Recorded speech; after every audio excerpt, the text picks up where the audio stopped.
خوش عقیدہ یافور یعنی گدھا۔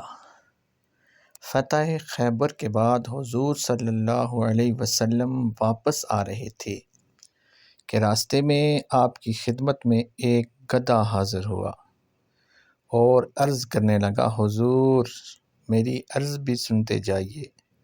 حضور رحمت عالم اس مسکین جانور کی عرض سننے کو ٹھہر گئے اور فرمایا، بتاؤ کیا کہنا چاہتے ہو؟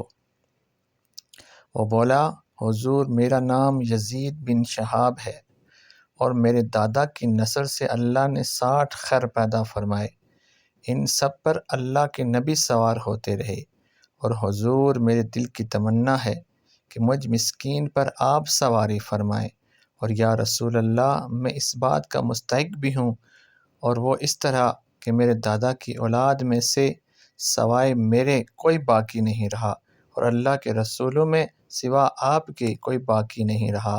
حضور نے اس کی یہ خواہش سن کر فرمایا، اچھا ہم تمہیں اپنی سواری کے لیے منظور فرماتے ہیں اور تمہارا نام بدل کر ہم یافور رکھتے ہیں۔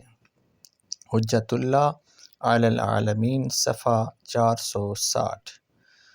حضور اکرم صلی اللہ علیہ وسلم کی ختم نبوت کا اقرار گدھا بھی کر رہا ہے، پھر جو ختم نبوت کا انکار کرے وہ کیوں نہ گدھے سے بھی بدتر ہو۔